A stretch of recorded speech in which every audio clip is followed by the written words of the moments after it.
to put that out or float out, whatever you choose. Just don't blow out one of these candles when you're blowing out that candle. That has that flame catcher. Remember, we're not taking candles, just the one thing. And then you can just go back to your seat right then. Okay. Good. You have some extra hazards on the way today. And we're walking up the Chera. Yes.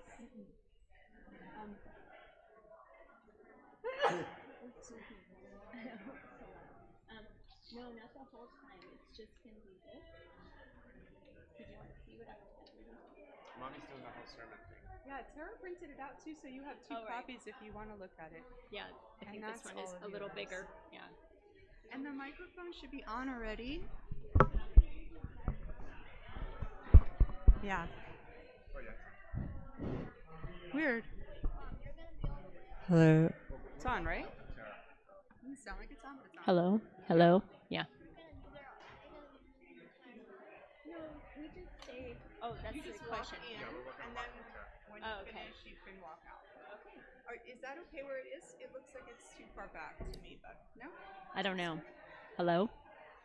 Maybe just a Should tiny come up a little bit. Okay. How's that? Hello. You kind of have to get up into it. Okay. Hello. Yeah, perfect. Hello. Because All right. it's also going straight to the live stream. Oh, okay. All right. Okay. It'll sound better if we're a little closer. I always feel like I'm yelling into it, but Is this the?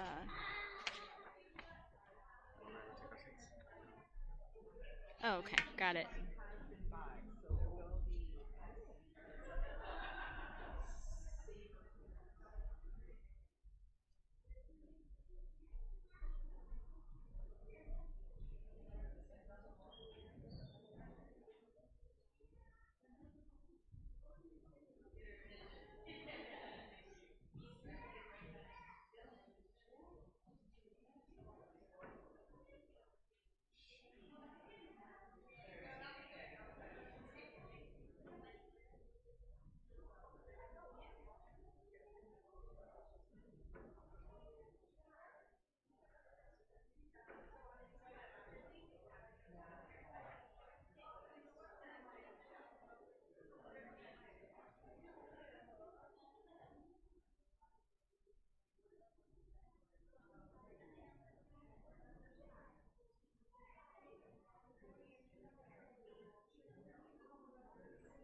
welcome into our house of hope and love, of peace and justice, of wholeness and healing. Come in where we welcome the certain and the seeking, the long-timers and the newcomers, the beloved and the brokenhearted. All of you can find a home here at Throop, where we go love the world from the heart of Pasadena and from the heart of our homes. Good morning and happy Easter to our friends joining us on live stream. Some of you are here and you are excited about the Easter egg hunt. And so if you're wondering when and where that's going to happen, we will light our chalice, we'll sing some songs, you'll hear a story, we'll sing the children and program leaders into that program, and the Easter egg hunt and activities will happen at that time. Some of you are here because you heard we were having mimosas. Mimosas of all kinds will take place after the service through the doors at the back of the sanctuary and in our Throop Hall or out on the sunny patio. We're so excited you're here with us on Easter morning. If you're new to Throop, we love to stay in touch, and you can fill out the info card found in the pew in front of you, and you can turn it in a little later in worship when the ushers take the offering. And on this beautiful, sunny Easter morning, we are reminded that each one of us is a light in the world, and the flame from our chalice symbolizes and reflects that light.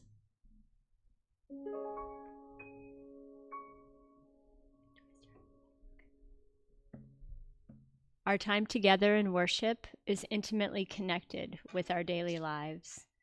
As a symbol of that connection, we light our chalice with the flame from our candles of hope and witness. Out of the earth rises light, rises life, rises spring. May we join with the miracle that is springtime and enter into life with lightness and joy. Out of the Spirit rises faith, rises hope, rises love. May we join with the miracle that is Easter time and enter into life with hope and love. Let us resurrect with spring.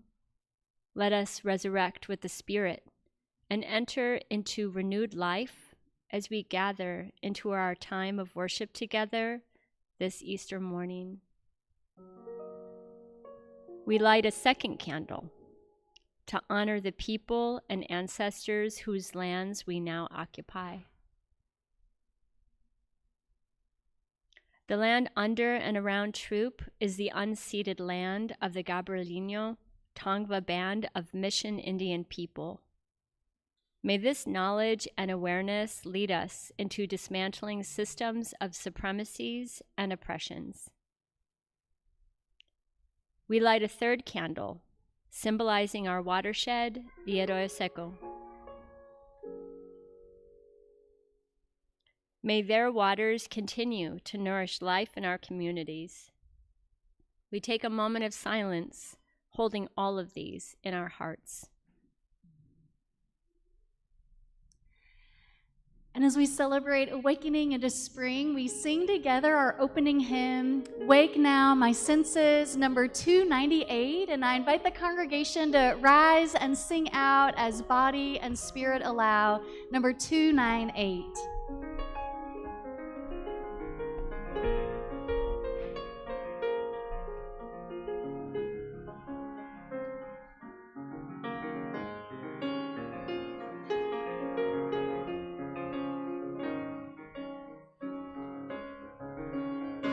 Wake now, my senses, and hear the earth call.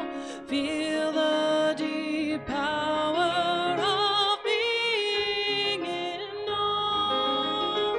Keep with the web of creation your vow. Living, receiving as love shows us how.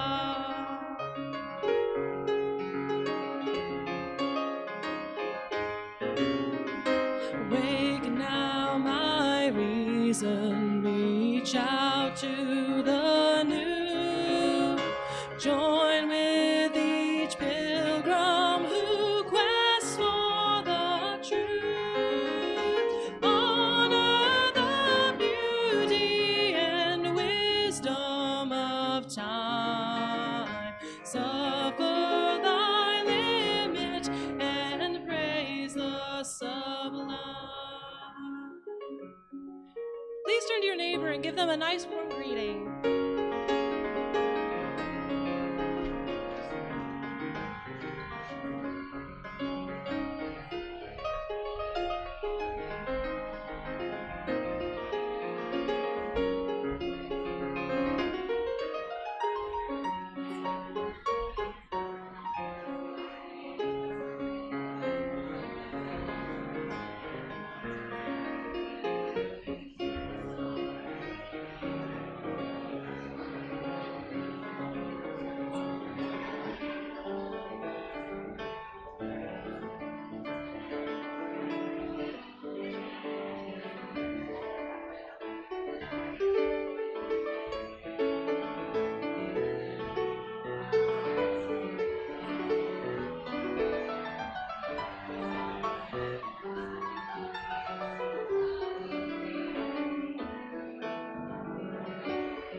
Wake now, compassion, give heed to the cry.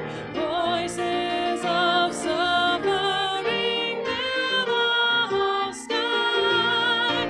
Take as your neighbor, both stranger and friend, weighing and striving their hardship to take as your neighbor. Take as your neighbor, both stranger and friend, weighing and striving their hardship to end.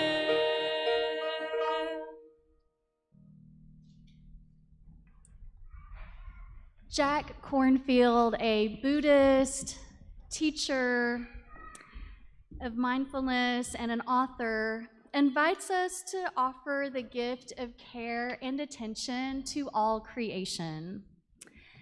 And Jack Cornfield wrote that we all have, without exception, a very deep longing to give to the earth, to give to each other, to give to society, and to give to work and love and to care for earth. I was so struck by the fact that his list of who to give care and attention to begins with earth. And of course, we at Throop ground our collective spiritual practice in care of and love of our earth. And each week, we remind ourselves of this commitment by sharing together the words to the promise to our planet, and you will find that in your order of worship. As members of the family of living beings on earth, we are guided by the Unitarian Universalist principle of respect for the interdependent web of all existence, of which we are a part. With hearts filled with love for it, eyes nurtured by its beauty, and minds ruminating on ways to protect its sacred and scarce resources, we promise to nurture the well-being of all life and of the planet itself. And today's responsive reading, you can find it in that hardback gray hymnal, and turn all the way toward the back to number 627, Seasons of the Self. And Rachel will share the words written in regular type, and the congregation will respond with the words in italics.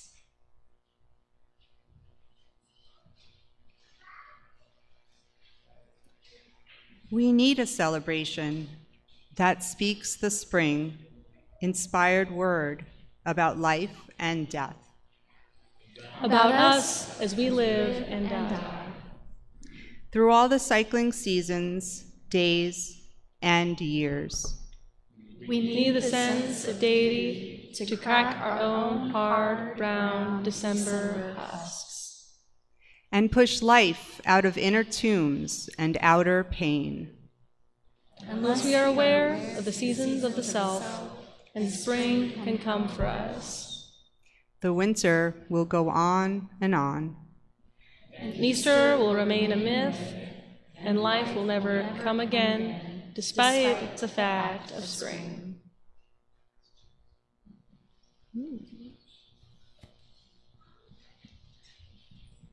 Today we hear a inspired word of life and death, a word of life reawakening all around us.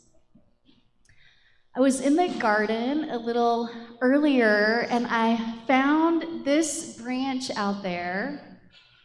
Now, the branch in my hand, I cut it off the tree clearly, so this particular branch is not still alive. However, branches that look like it on the trees outside are actually very much still alive, even though it looks dead. And it's startling here in Southern California to see bare branches at this time of year because we're so used to seeing trees where the leaves never fall.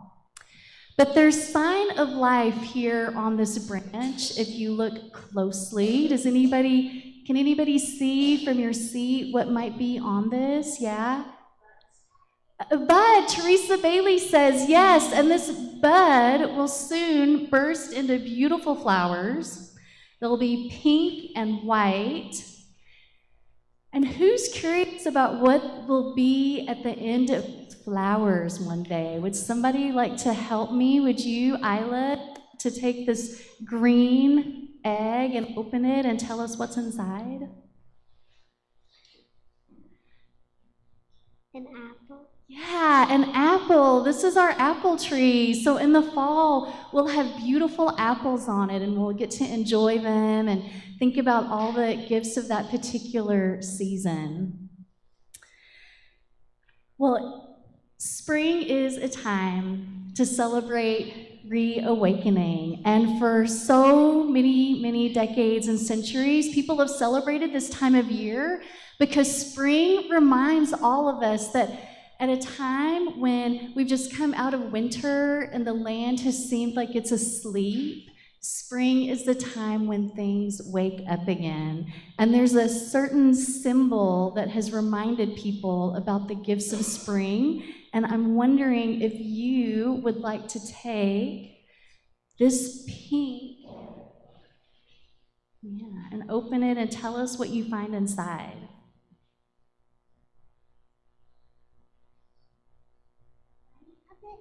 A bunny puppet? It's a bunny puppet! And people have used the symbols of bunnies and colorful eggs to remind people about the bountifulness and abundance of our earth. And of course, at this time of year and on this day, the Christian tradition has an Easter story that is told and celebrated. And I wonder if someone would like to take this purple heart. Ooh! Would you like to take this purple heart? Yeah.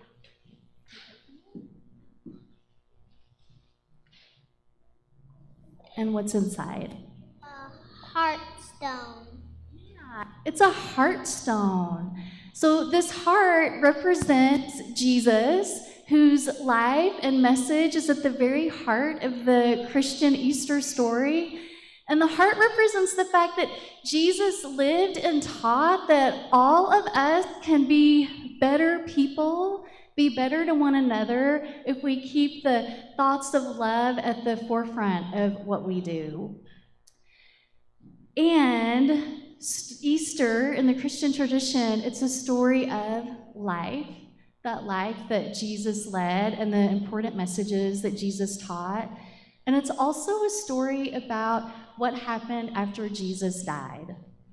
So if any of you have ever lost a friend or a pet or a loved one, you know how hard it is after that happens. And Jesus died because of the important messages that he was sharing with the world. And after his death, his followers and his friends, they were really filled with despair and sorrow, and they really weren't sure if they were going to be able to go on or not. And they wondered, how in the world will we continue? And I wonder if somebody would like to come toward me so the microphone will still work and take one of these yellow, thank you, eggs and open it and tell us what you see inside.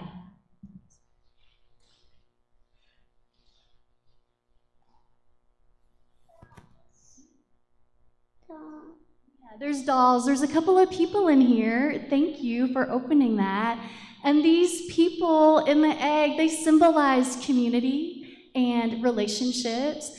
And so Jesus' followers, even though they were really sad, they decided, you know what? We're going to stick together and we're going to stay in community. And we are not going to let these important messages, living with love, we're not going to let them fade away. So we're going to have meetings in each other's houses and have dinners together. And we're going to remember all of these really good things.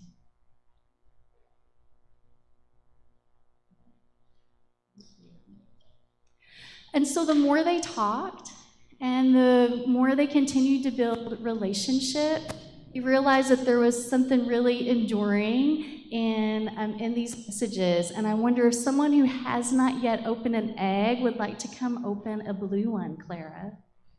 I think it's that. It's a rainbow. Yeah, it's a rainbow, symbolizing the fact that they realized that they had the power within themselves to continue with those important messages of bringing love, compassion, and justice into the world, and that when they did that, they would make the world a better place, not just for them, but for everybody. And so we have these messages today, these lessons that remind us of how important it is that even when we have times of loss and sorrow and pain, that's not the season that's going to stay with us forever. That all of us have a spring season of life waiting for us, and we have one last egg with some symbols of that spring season. And who would love to come? Esme, I see you coming down. I think it's that one. You want to open it? Whoa. And it exploded with symbols of spring, and it's nasturtium and lavender and reminders of the abundance that we have here at Throop that inspire us.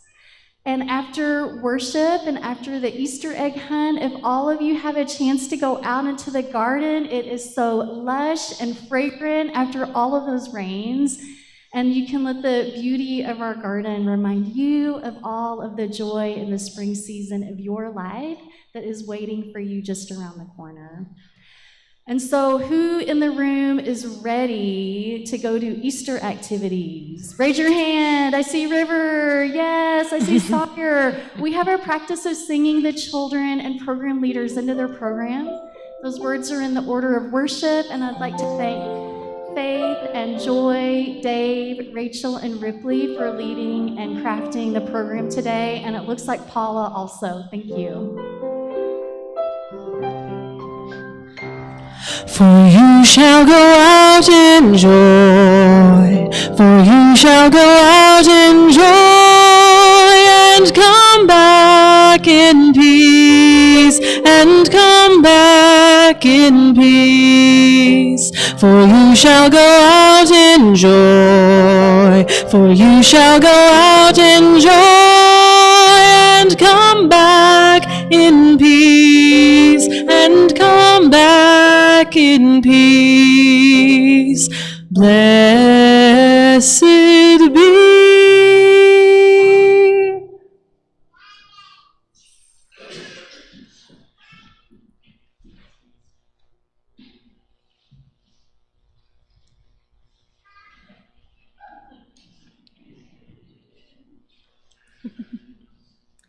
This is a poem by Mary Oliver, Gethsemane.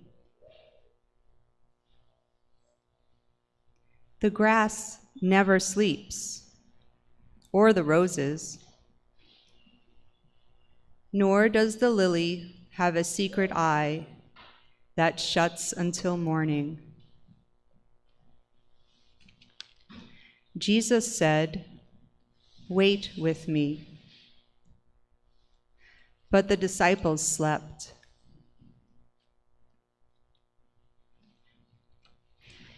The cricket has such splendid fringe on its feet, and it sings, have you noticed, with its whole body, and heaven knows if it ever sleeps. Jesus said, "Wait with me." And maybe the stars did. Maybe the wind wound itself into a silver tree and didn't move. Maybe the lake far away, where once he walked as on a blue pavement, lay still and waited, wild awake. Oh, the dear bodies, slumped and eyes shut, that could not keep that vigil. How they must have wept, so utterly human. Knowing this too must be a part of the story.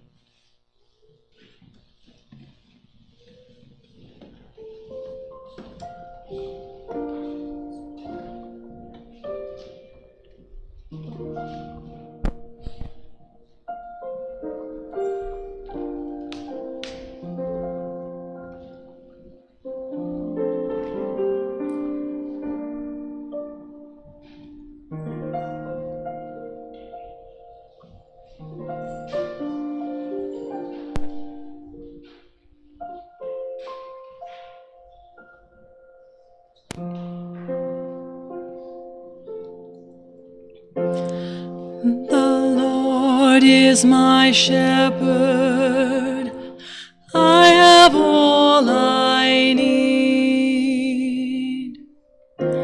She makes me lie down in green meadows, beside the still waters she will lead. She restores my soul, she rights my wrongs. She leads me in the path of good things. She fills my heart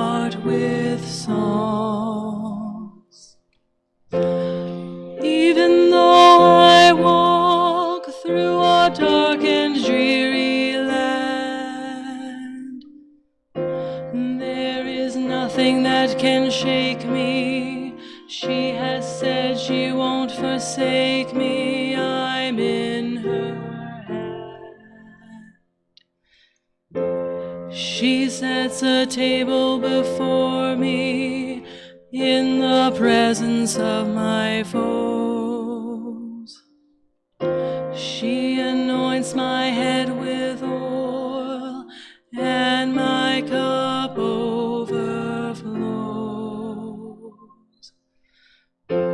Surely, surely goodness and kindness will follow me all the days of my life,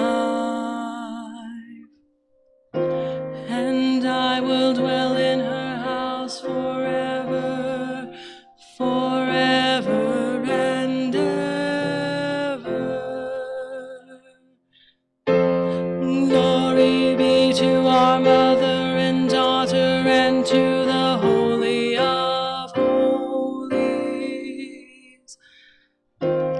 as it was in the beginning, is now, and ever shall be, world without end.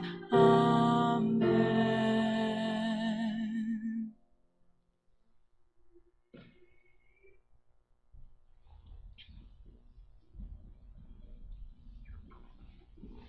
This church is ours, and we support it in so many different ways. We support it through our gifts of time and talent and treasure. Today, if you would like to offer a donation to the congregation, you can make a gift online. The ways to do that are in the order of worship. You can also give a gift here in the room. And if you would like your gift to go toward your pledge or to be sure it's noted to you, we ask that you use the green envelope and make sure your name is on it. Thank you for all of the ways you support this community. Our morning offering will now be gratefully received.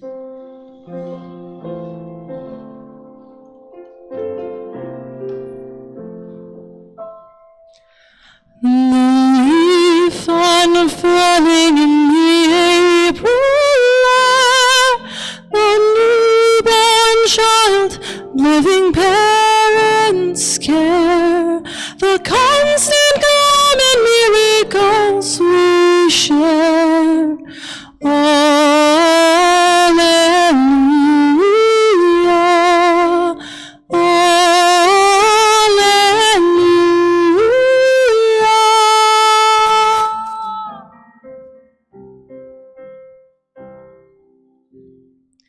all life is one, a single branching tree, the pain a part of human misery, all happiness a gift to you and me. Alleluia,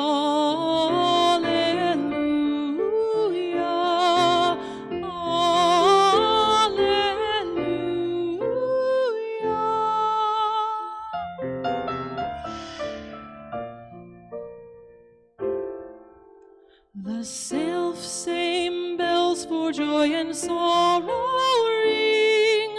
No one can know what next the hour will bring.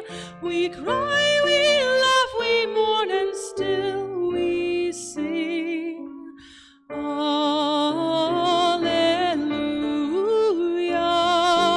alleluia, alleluia.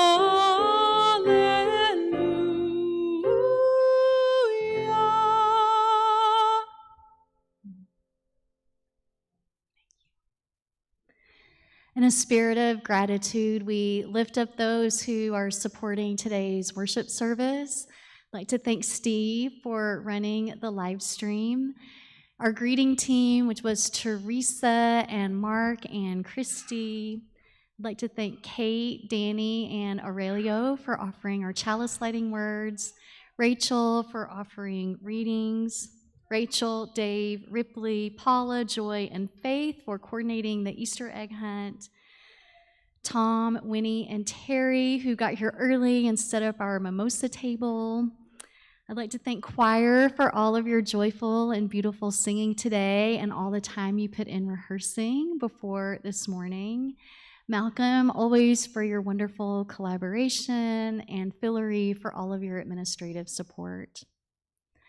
So for all the ways that we send our resources out into the world to make it a better place, we offer a response to our offering, and those words are in the order of worship.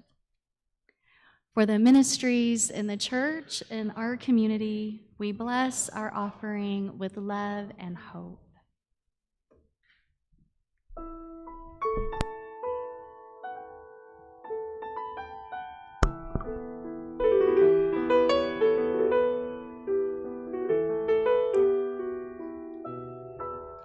Now the green blade riseth from the buried grain, wheat that in the dark earth many days has lain. Love lives again, that with the dead has been. Love is come again, like wheat that springeth green. In the grave they laid him, loved by hatred slain, thinking that never he would wake again. Laid in the earth like grain that sleeps unseen. Love is come again, like wheat that springeth green. When our hearts are wintry, grieving or in pain, love's touch can call us back to life again. Fields of our hearts that dead and bare have been, love is come again, like wheat that springeth green. Love is come again, like wheat that springeth green.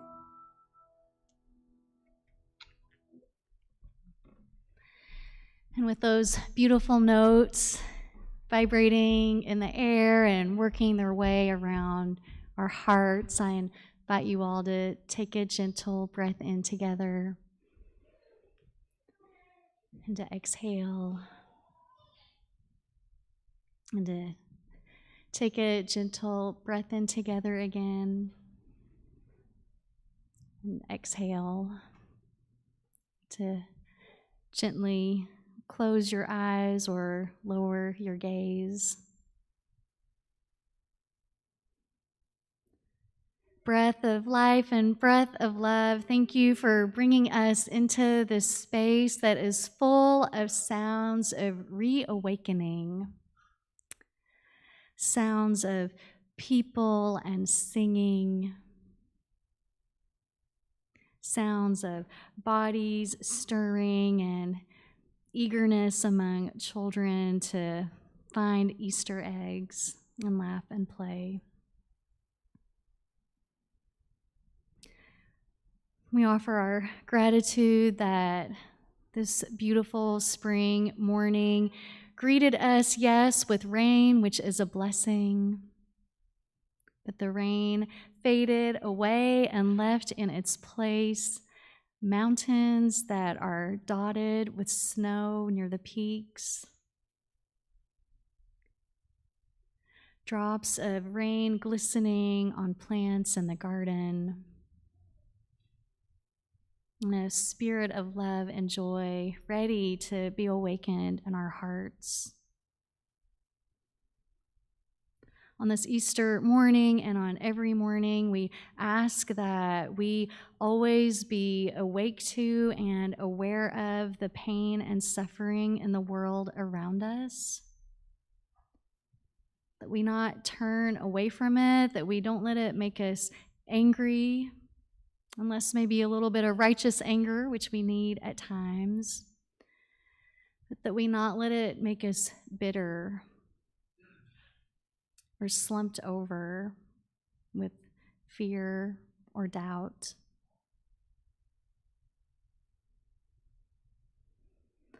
On this Easter morning, we ask that our minds and bodies and spirits be retuned into the values of love and compassion and justice. And that as the days continue to lengthen, we find ways to make those values come alive in the world around us. We spend a few moments together focused on our breath, focused on our bodies.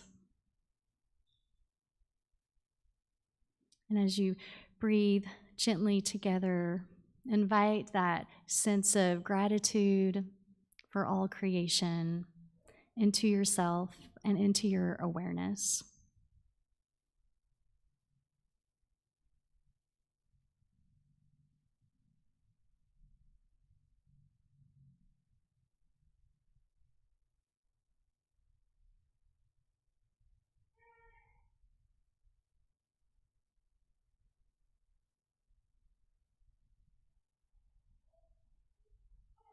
And for all that is our life, we give our thanks and praise. Amen, and blessed be.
think of a garden, what immediately comes to mind? Do you think of a plot of land behind a home that has neat little rows of squash and beans and corn? Or do you think of a patio that's lined with containers that have nasturtium and lavender and other herbs spilling out over them? Or maybe what comes to mind for you is the precise formality of the Huntington Gardens or those easy shaded oak groves at Descanso. We often think of or we experience gardens in their peak state, when they are almost perfect. The tulips that are waving their full blooms at the sun, the purple wisteria gracefully draping across a trellis. I love falling into the pages of a garden design magazine. Oh my goodness, I fall in and I imagine the day when my life too is full of towering green tomato plants that are full with bursting red ripe tomatoes. That is my future, is it not? Yes, it is. But all too often we do think of gardens as finished. They're done. They're perfect. We don't usually see images of gardens that show that they are always cycling through their own seasons of awakening, of maturing, decaying, and then dying. But gardens, of course, are always in process. They are always becoming.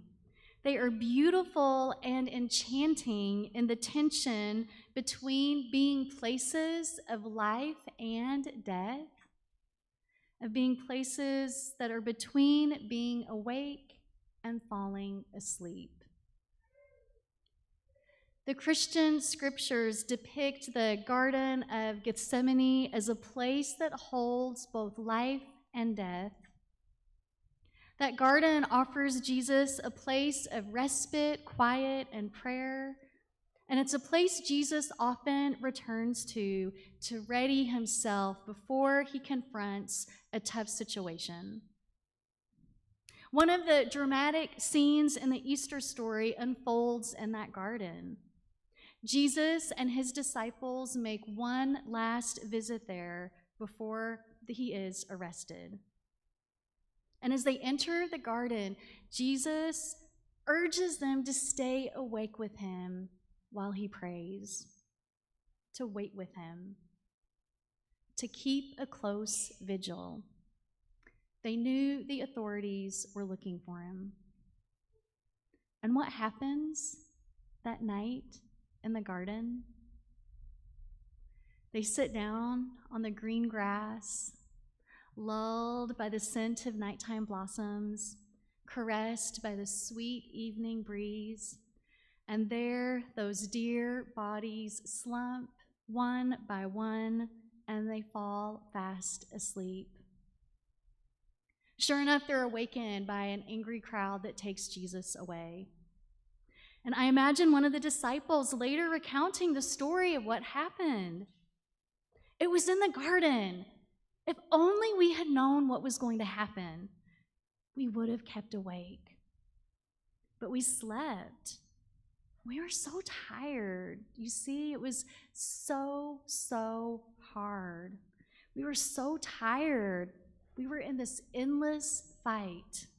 And then one minute we were being woken up by Jesus, and the next we heard voices everywhere. The scriptures tell us that the disciples fell asleep that night not once, not twice, but 3 times. And each time they fell asleep, Jesus woke them up, imploring them, stay awake. Did they fall asleep that night because they just didn't really care about him? Or did they fall asleep because they were actually obstinate followers and they were not going to take his orders? Or did they fall asleep because they just could not face the enormity of what they were up against? One gospel account states that the disciples fell asleep because of grief. Grief about that seemingly endless fight, grief that they were in danger of losing their friend and teacher. And it all became too much for these all too human disciples to carry. And they fell asleep under the weight of it all. They fell asleep between two realities. One, that life is astonishingly beautiful, and the other, that life can be astonishingly hard. Our whole lives, we too are held between those two tensions. When life gets really hard, how many of you want to just shut it out and pretend it's not happening and fall asleep instead? When life becomes overwhelming, when sorrows burden us, it's like we let our own hard, brown December husks envelop us. And I know that you all carry so much day to day and week to week. I know you do carry the beauty, the love and grace and hope that accompany you in your relationships with your loved ones and your families and your vocation. And right alongside that, you carry the really tough stuff of life. You carry disappointments in your partner, disappointments in your family, in yourself, your struggles to find and honor the true you. You carry fear about climate change and whether or not our democracy will survive and whether or not you will have the same rights this time next year that you have today. You carry concern about whether or not you can make rent and pay the credit card bill and still have something left over for food and fun. That night in the garden, of course the disciples fell asleep. You and I often have just as much trouble staying awake through the tough times in life. And when we are encased in a winter shell, when we are closed off, that shell prevents us from being able to follow our innate human longing to give. And what a deep sorrow we carry if we let our fear or anxiety or stress prohibit us from finding ways to love and give with our whole heart and being. When we don't have tangible ways to love the world around us, that hard brown shell of winter will never fall away, and we will never experience the delights of the next spring season. It takes courage to stay awake through the possibilities and perils that are present in our lives. And doing so means taking chances. It means saying yes. It means to imagine possibilities, to let yourself be as fully present to your grief as well as to your joy. Staying awake through it all means experiencing the garden in all its phases. To feel the dirt of life underneath our fingernails, to hear our knees creak as we bend down to get closer to the soil and soul of our lives, to discover the decaying leaves that are residing within our own hearts and spirits. What is dead or dying in you that is saying, no more? No more to this. Let it go. Crack the husk and let it all fall away. And when you finally let it fall, there in the remains, you'll find the new shoots of spring. The story of Easter, the story of reawakening, it is the story of us, and it's the story of you. It captivates and it pulls us in because year after year, it is our story. And with the husk on the ground, the light illuminates your spirit and it cries out, awaken, awaken into life, and awaken, awaken into love. And we sing our closing hymn together, Lo, the Earth Awakes Again, number 61. And please rise and sing out as your body and spirit allow, number 61.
Place a hand on your heart and reach a hand out to someone in the room or on the live stream.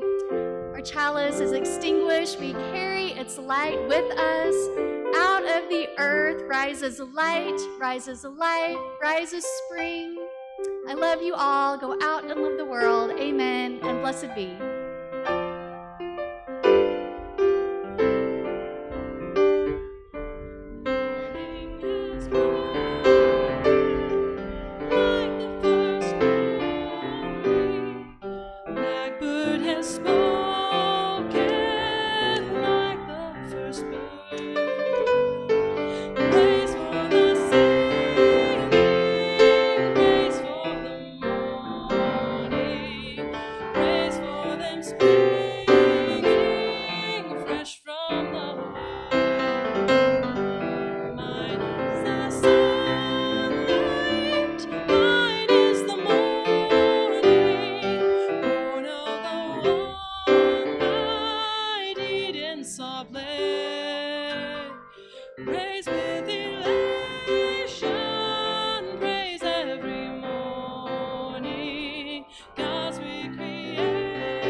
Blackbird has spoken like the first bird.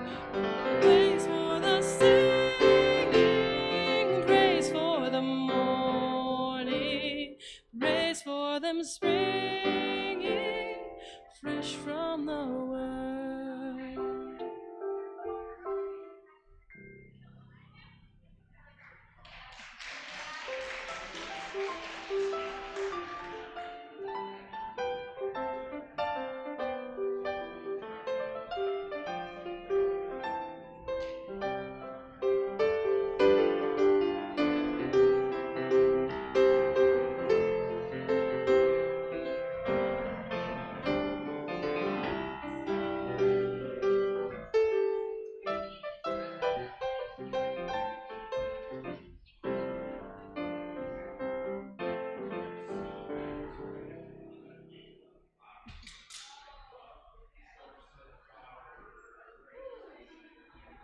I'm like, choir, don't run away.